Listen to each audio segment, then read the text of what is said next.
No se había sentido más expuesto ni desnudo en medio del corso. Al menos entonces habría tenido la opción de escapar. Ahora estaba atrapado y a la vista de todos, consciente por primera vez de la incapacidad de los animales para esconderse.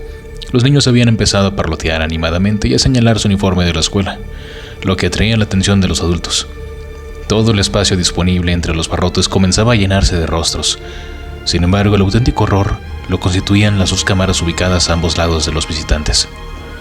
Noticias del Capitolio, con su cobertura omnipresente y su fanfarrón eslogan: si no lo has visto aquí, no ha pasado. Oh, pero sí que estaba pasando. Estaba pasándole a él, en vivo y en directo. Podría sentir su imagen incluso, transmitida por el Capitolio en tiempo real. Por suerte, la consternación lo retenía anclado en el sitio, puesto que lo único peor que Coriolanus Snow rodeado de la chusma de los distritos en el zoológico sería Coriolanus Snow correteando de un lado a otro como un cretino, intentando salir de allí. No había escapatoria posible. Aquello estaba diseñado para contener animales salvajes. Intentar ocultarse resultaría aún más patético. No quería ni imaginarse las deliciosas imágenes que le regalarían aquellas noticias del Capitolio. Las reproducirían un montón de veces, todo el tiempo, acompañadas de una sintonía ridícula y con subtítulos: Snow y sus monerías. Para la sección de los chismes, algo tipo Snow más mono que nunca. Se lo recordarían mientras viviera. La humillación sería irreversible. ¿Qué opción le quedaba? Aguantar el tipo y sostenerles la mirada a las cámaras hasta que lo rescataran. Se irguió cuán alto era, echó los hombros discretamente hacia atrás y adoptó una estudiada pose de hastío. El público empezó a llamarlo. Primero las agudas voces infantiles, a las que enseguida se sumaron las de los adultos para preguntarle qué hacía, por qué estaba en la jaula, si necesitaba ayuda. Alguien lo reconoció y su nombre se propagó, como un incendio desatado por toda la multitud, más numerosa cada minuto que pasaba. «Es el niño Snow. ¿Quién es? ¿Qué? ¿De quién? Los que tienen la azotea llena de rosas, ya sabes». ¿Quién era toda esa gente sin otra cosa mejor que hacer que pasarse el día en el zoológico? ¿Acaso no tenían trabajo o algo así? ¿Esos mocosos no deberían de estar en la escuela? Así se explicaba que el país estuviese hecho un desastre. Los tributos de los distritos lo empezaron a rodear, provocándolo. Allí estaba la pareja del distrito 11 y el renacuajo sediento de sangre que había sugerido matarlo, además de unos cuantos nuevos. Recordó el odio que se respiraba en la camioneta y se preguntó qué sucedería si se abalanzaban sobre él, así como una manada.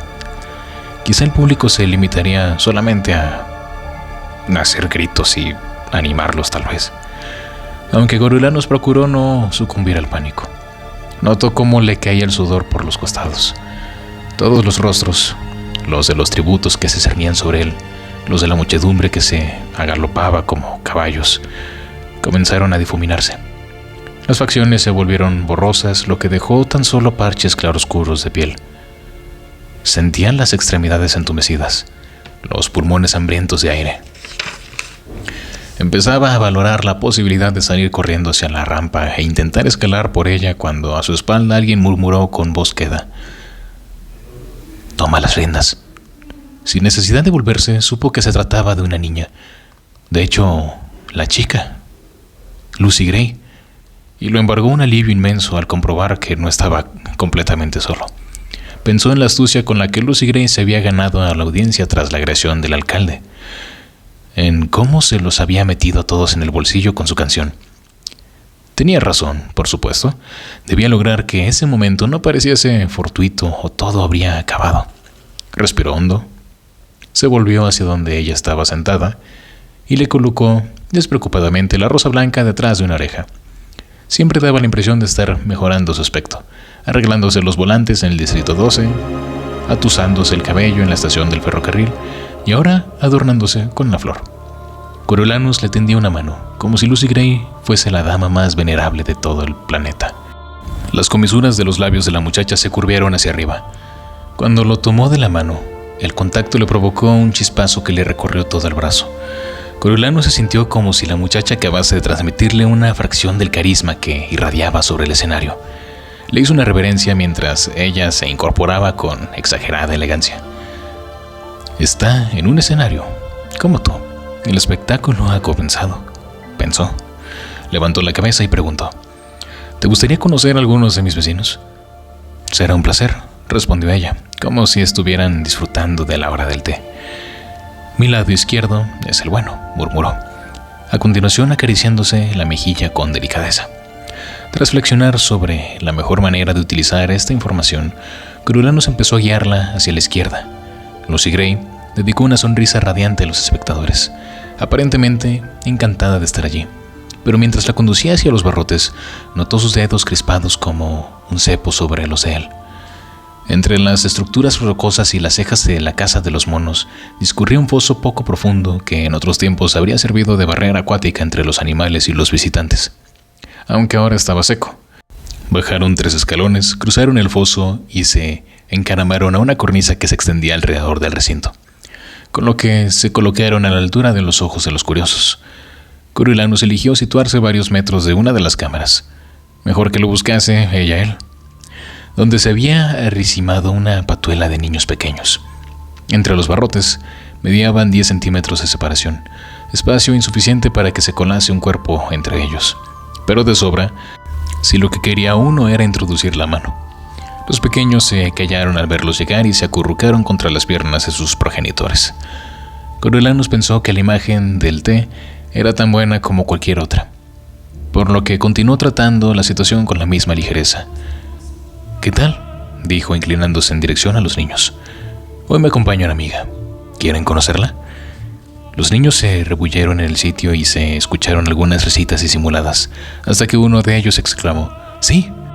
Descargó entonces unas cuantas palmadas contra los barrotes antes de meter las manos en los bolsillos, dubitativo.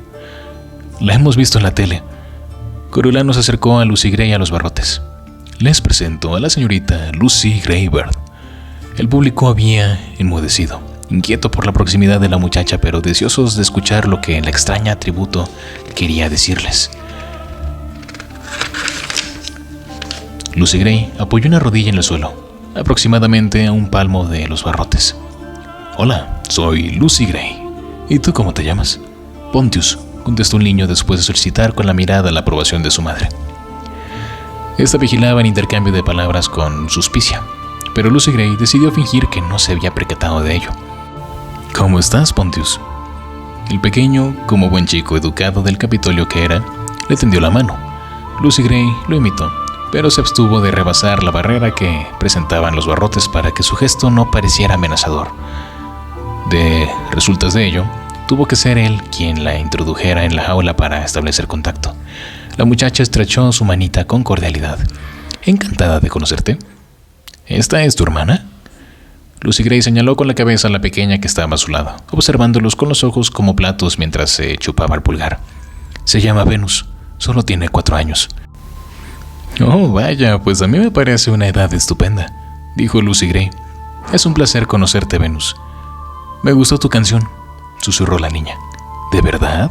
Qué amable eres. Bueno, pues tú sigue atenta a lo que pase, preciosa, y procuraré dedicarte la siguiente. ¿Está bien?». Venus asintió con la cabeza antes de enterrar la cara en la falda de su madre, lo que suscitó risitas y unos cuantos entre la multitud. Lucy Gray empezó a correr las rejas, saludando sobre la marcha a todos los niños que le salían al paso. Coriolanus se quedó rezagado para cederle el protagonismo. «¿Te has traído la serpiente?», preguntó ilusionada una chiquilla cuyos deditos estrujaban un polo de fresa medio derretido. «Eso me gustaría. Esa serpiente en particular y yo éramos buenas amigas. ¿Tienes alguna mascota?». «Tengo un pez», respondió la niña mientras se pegaba a la reja. «Se llama Bob».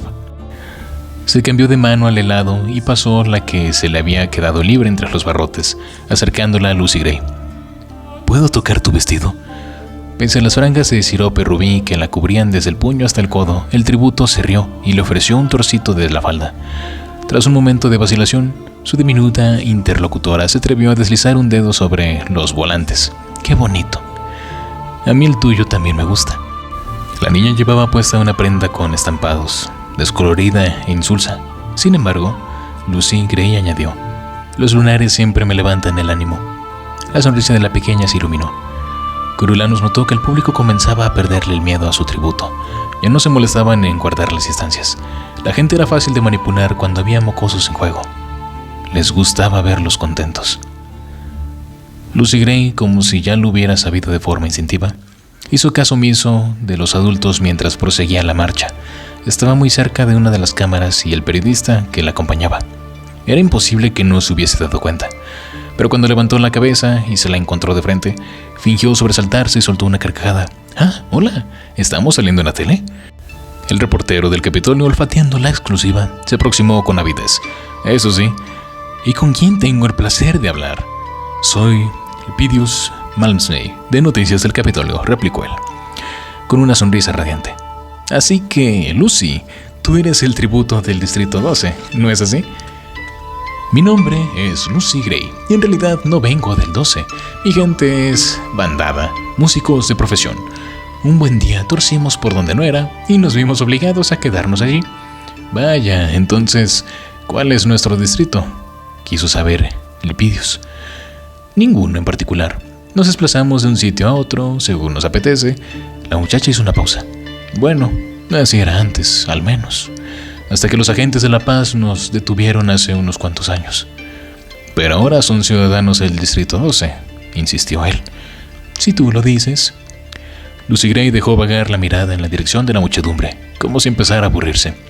El periodista se dio cuenta de que la estaba perdiendo.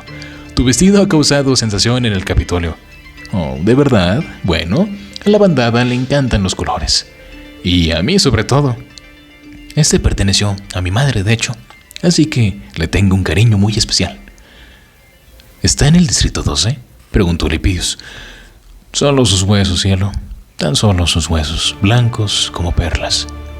Lucy Gray miró a los ojos al reportero, que daba la impresión de no saber muy bien cómo formular la pregunta siguiente. Tras observar cómo se debatía durante unos instantes, la muchacha señaló a Coriolanus con un ademán. «En fin, ¿conoces ya a mi mentor? Dice llamarse Coriolanus Snow. Es un chico del Capitolio y está claro que me ha tocado el pastelito de nata, porque ningún otro mentor se ha dignado acudir a la estación para recibir a sus tributos». «Bueno, nos ha sorprendido a todos. ¿Te han pedido los profesores que vengas aquí, Coriolanus?» El interpelando se acercó a la cámara y con una mezcla de atrevimiento y amabilidad contestó. «No me han pedido que lo haga». Una oleada de risas se extendió por la muchedumbre, aunque recuerdo haberles oído decir que debería presentar a Lucy Gray ante el Capitolio, y me tomo mi trabajo muy en serio. «Entonces, ¿no te lo pensaste 2 veces antes de zambullirte en una jaula llena de tributos?», inquirió el reportero.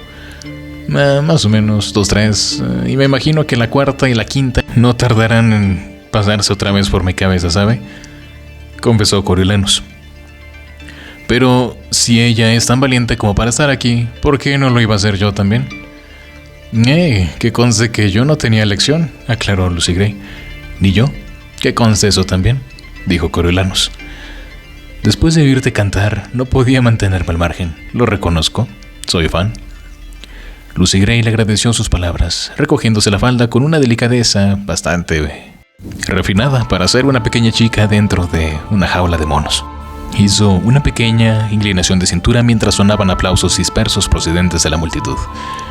«Bueno, por tu propio bien, espero que la academia opine lo mismo», observó Elpidius.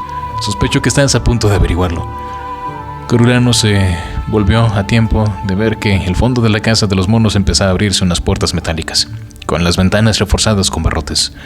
4 agentes de la paz entraron en formación y encaminaron sus pasos hacia él. El chico se volvió hacia la cámara, listo para despedirse a lo grande. «Gracias por acompañarnos», dijo. «Y recuerden, es Lucy Gray, representante del Distrito 12. Pásense por el zoológico a saludarla si tienen un momento. Les garantizo que vale la pena». Lucy Gray le tendió la mano con una grácil flexión de muñeca que invitaba a depositar un beso en ella. Coriolanus la complació y notó un placentero cosquilleo al rozarle la piel con los labios. Tras dedicarle a su público un último adiós con la mano, acudió tranquilamente al encuentro de los agentes de la paz. Uno de ellos lo saludó con un gesto adusto de cabeza, y sin medir sus palabras, el muchacho salió del recinto detrás de ellos con un generoso aplauso resonado en los oídos. Cuando las puertas se cerraron detrás de él, se le escapó un resoplido de alivio y adquirió conciencia del miedo que había pasado. Se felicitó para sus adentros por haber guardado toda la compostura bajo tanta presión. aunque el semblante ceñudo de los agentes de la paz dejaba claro que estos no compartirían la misma opinión. ¿A qué estás jugando?, le preguntó un soldado. No tenías permitido entrar ahí.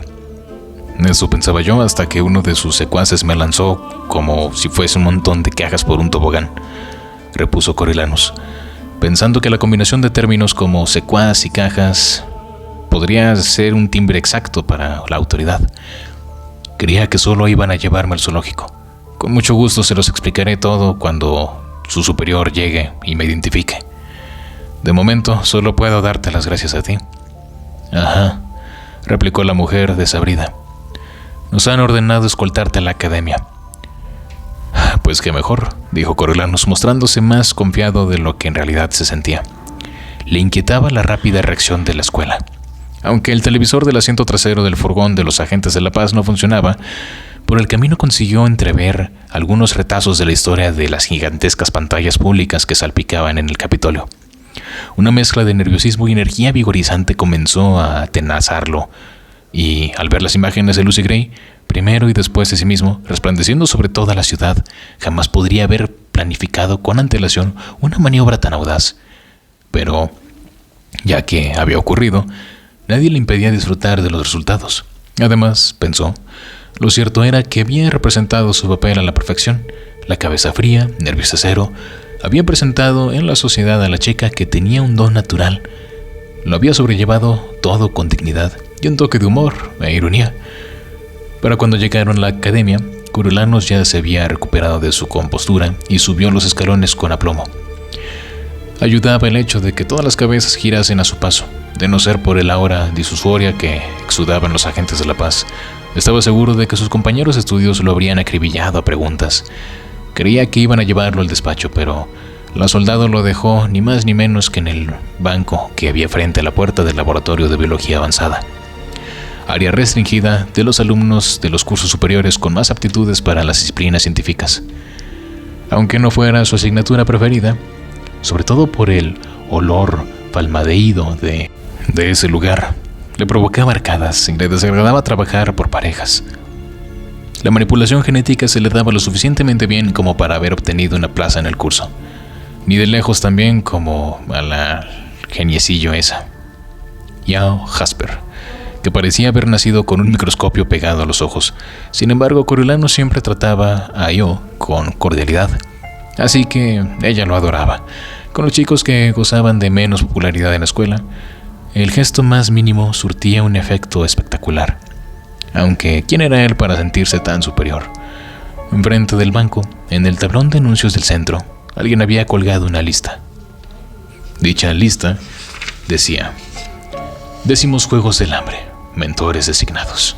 A continuación se nos muestra una lista de cada uno de los distritos y sobre cuáles son los chicos y las chicas que están dedicadas a ello. Al final tenemos al distrito 12 con 2 nombres. Uno de ellos es Coriolanus Snow. Habría un recordatorio público más humillante de lo precario de su posición que ver su nombre allí descolgado al final de la lista, justamente, casi como si lo hubieran añadido en el último momento. Después de que Coriolanus dedicara varios minutos a intentar averiguar por qué lo habían conducido a ese laboratorio, la soldado le indicó que ya podía entrar. Tras un dubitativo golpe en la puerta con los nudillos, lo invitó a pasar una voz que el muchacho reconoció como la del decano Highbottom. Esperaba que Satria estuviese presente, pero solo había otra persona en el laboratorio. Una anciana encorvada y bajita, con el pelo gris encrespado, que se dedicaba a incordiar con una barra de metal a un conejo enjaulado. Lo aguijoneó con ella a través de la reja hasta que la criatura, modificada para que sus fauces poseyeran tanta fuerza como la de un pitbull, se la arrebató de las manos y la partió por la mitad. A continuación, la mujer se irguió cuanto pudo, reparó la presencia de Coriolanus y exclamó: ¡Deprisa, deprisa! La doctora Bulnia Keown, vigilante jefe de los juegos y mente maestra tras el departamento de armas experimentales del Capitolio, llevaba toda la vida sacándolo de sus casillas. En una excursión con su clase, compuesta por niños de 9 años, había tenido que ser testigo de cómo la doctora fundía la carne de una rata de laboratorio con una especie de láser antes de preguntarles si no tenía nadie alguna mascota de la que quisiera librarse. Coriolanus no tenía mascotas. ¿Cómo habrían podido permitirse esa clase de lujos? Pero Pluribus Bell sí que tenía una gata blanca y peluda, llamada Boabel, que se tumbaba en el regazo de su dueña para jugar con los extremos de su peluca empolvada. Le había tomado cariño a Coriolanus y comenzaba a emitir un ronroneo grave de forma automática en cuanto el muchacho le acariciaba la cabeza. En días desapacibles, cuando se había obligado a recorrer las calles cubiertas de nieve embarrada para conseguir más coles a cambio de un saquillo de alubias, su único consuelo era la simpática y sedosa calidez de Boabel. Se le formó un nudo en la garganta al imaginársela en ese laboratorio. Aunque Coriolanus sabía que la doctora Gaul daba clases en la universidad, en contadas ocasiones la había visto por la academia. Sin embargo, como vigilante jefe, todo lo que estuviera relacionado con los Juegos del Hambre pertenecía a su jurisdicción. ¿Estaría allí debido a su paso por el zoológico acaso? ¿Habría ido para informarle de que se quedaba sin mentoría? «Vamos, rápido, rápido», repitió la doctora Gaul, que esbozaba una sonrisa de oreja a oreja. «¿Qué tal el zoológico?», se echó a reír. «Es como una rima infantil. Rápido, rápido, ¿qué tal el zoológico? Ella se cae en una jaula y antes me había caído yo». Los labios de Coriolanus se tensaron en una débil sonrisa mientras buscaba con la mirada el decano Highbottom, esperando que éste le propiciase alguna pista sobre cuál debía de ser su reacción. El hombre estaba sentado a una mesa de laboratorio, con los hombros caídos, masajeándose las sienes de una manera que sugería que le iba a estallar la cabeza. No podía esperar ninguna ayuda de él. «Eso hice», dijo Coriolanus. «Hicimos. Nos caímos en una jaula». La doctora Gaul enarcó sus cejas justo hacia su dirección, como si esperase algo más. ¿Y aterrizamos en el escenario?, añadió el muchacho. «Ja, correcto, precisamente eso fue lo que hicieron». La doctora Gaul lo miró con aprobación. «Se te dan bien los juegos. Puede que algún día llegues a ser vigilante». Ni siquiera se le había pasado por la cabeza esa idea. Sin ánimo de ofender a Remus, como trabajo no parecía gran cosa. Pero si hiciese falta algún talento especial para arrojar a la arena a un puñado de niños armados y dejar que se peleasen a muerte, imaginó que también habría que organizar las cosechas y grabar los juegos. Pero él solamente aspiraba a que su carrera conllevase más desafíos. «Me queda mucho por aprender antes de contemplar siquiera esa posibilidad», dijo con toda modestia. «El instinto está ahí. Eso es lo que cuenta». «Bueno, cuéntame, ¿qué te impulsó a meterte en la jaula?» Había sido todo un accidente, eso era lo que se disponía a decir cuando recordó las palabras que le había susurrado Lucy Gray. «Toma las riendas». «Pues mi tributo es más bien pequeña, de las que no duran ni 5 minutos en los Juegos del Hambre, pero también posee encanto, a su extraña manera. Ya sabe, con las canciones y todo eso». Coriolanus se quedó callado un momento, como si estuviera revisando su plan. «No creo que tenga la menor posibilidad de ganar. Pero de eso se trata, ¿no? ¿No es así? Se me había informado de que estábamos intentando implicar a la audiencia. Ese es mi cometido. Conseguir que la gente vea los juegos, así que me pregunté cuál era la mejor manera de llegar al público. Y decidí acercarme a las cámaras». La doctora Gaul asintió con la cabeza. «Sí, en el público hay que estar todos, digo... Sin él no habría Juegos del Hambre». Se volvió hacia el decano. «¿Lo ves, Casca? Este niño sabe tomar la iniciativa. Comprende lo importante que es mantener los juegos con vida». El decano Highbottom lo observó con un destello de escepticismo en sus ojos entrecerrados. «Ah, ¿sí? ¿No estará fanfarroneando para conseguir que le suban la nota, acaso? ¿Cuál crees tú que es el propósito de los Juegos del Hambre, Coriolanus?» «Castigar a los distritos por la rebelión», contestó sin vacilar el muchacho. «Sí, pero el castigo puede adoptar 1000 formas distintas», insistió el decano. «¿Por qué los Juegos del Hambre?». Coriolanus abrió la boca para responder, pero se lo pensó mejor. ¿Por qué los Juegos del Hambre? ¿Por qué no sencillamente bombardearlos, embargarles los alimentos o celebrar ejecuciones públicas en los escalones del edificio de la justicia de cada distrito? Su mente saltó de nuevo a Lucy Gray, arrodillada ante los barrotes de la jaula, hablando con los niños, ganándose el cariño de la multitud. No acertaba a expresar con exactitud la relación que se había forjado entre ellos, pero aún así dijo: porque es por los niños, porque para la gente son importantes. ¿En qué sentido?, presionó el decano Highbottom. A la gente le encantan los niños, respondió Coriolanus, que supuso que, en tela de juicio de sus propias palabras, antes incluso de que hubieran terminado de brotar de sus labios. Durante la guerra le habían lanzado bombas, había pasado hambre y lo habían sometido a un sinfín de maltratos. Y no solo los rebeldes, una cola arrebatada con violencia de entre sus manos, un moratón en la barbilla, cortesía de un agente de la paz al acercársele en exceso, por error, a la mansión presidencial. Rememoró aquella vez que se habían desplomado en la calle, atormentado por la gripe del cisne, sin que nadie, absolutamente nadie, se detuviese para auxiliarlo. Estremecido de escalofríos, ardiendo en fiebre, asatriados de dolor los brazos, sus piernas. Tigris lo había encontrado esa noche, y aunque también ella estaba enferma, consiguió cargar con él hasta su casa. Titubeó. A veces, añadió, pero le faltaba convicción. Si uno se paraba a pensarlo, el cariño de la gente por los niños era algo voluble. No sé por qué, admitió al final. El decano Highbottom miró a la doctora Gaul. ¿Lo ves? Es un experimento fallido. Lo será si no lo ve nadie, replicó ella antes de dedicarle a Coriolanus una sonrisita indulgente. También él es un niño. Dale tiempo. Este me da buena espina. En serio. En fin, voy a visitar a mis mutuos. Le dio una palmadita en el brazo a Coriolanus mientras se alejaba arrastrando los pies en dirección a la puerta. Que no se entere nadie, pero está pasando algo maravilloso en los reptiles. Coriolanus hizo un ademán de seguirla, pero lo detuvo la voz del decano Highbottom. De modo que toda tu actuación ha sido premeditada. Qué curioso. Porque cuando te pusiste de pie dentro de esa jaula, juraría que tenías intención de salir corriendo. La entrada fue un poco más accidentada de lo que esperaba. Tardé unos instantes en ubicarme, lo reitero. Me queda mucho por aprender. Lo que son los límites, por ejemplo.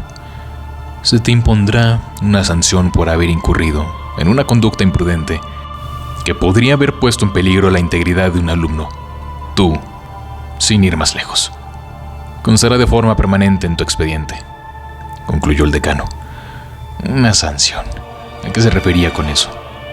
Coriolanus tendría que repasar la guía del estudiante de la academia si quería recurrir al castigo por los cauces oficiales. Lo distrajo el decano, que se sacó un frasco del bolsillo, desenroscó el tapón y dejó caer 3 gotas de líquido transparente sobre su lengua. Hubiera lo que hubiese en esa botella, morfina, casi con toda seguridad, surtió efecto enseguida, puesto que todo el cuerpo del decano Highbottom se relajó y una especie de somnolencia le nubló la mirada. Esbozó una sonrisita desagradable. 3 sanciones, más como esta, y serás expulsado. Coriolanus no había recibido nunca una reprimenda oficial de ningún tipo, nada que emborronara su historial impoluto. Pero empezó a protestar. Largo de aquí, si no quieres recibir otro castigo por insubordinación, lo atajó el decano Highbottom. No había lugar a segundas lecturas en sus palabras, ni a la menor posibilidad de negociación. Coriolanus obedeció. De verdad acababa de amenazarlo el decano Highbottom con una expulsión. Coriolanus salió de la academia preocupado, pero ser el centro de atención le calmó los nervios. La atención de sus compañeros de estudio en los pasillos, de Tigris, de la abuelatriz, mientras se daban cuenta de que cuán rápido fue la base de todo el caos, que ante los ojos de todos fue premeditado. El suave resplandor anaranjado de la puesta del sol bañaba la ciudad y una brisa fresca disciplinaba el calor asfixiante de la jornada. Las autoridades habían ampliado hasta las 9 el horario de apertura del zoológico, lo que le concedía más tiempo para la ciudadanía de poder ver a los tributos, pero no habían vuelto a retransmitir el directo desde su vista anterior. Coriolanus había decidido dejarse caer otra vez por allí para ver cómo estaba Lucy Gray y sugerirle que cantase otra canción, Al público le encantaría. Y quizá eso animaría a volver a las cámaras.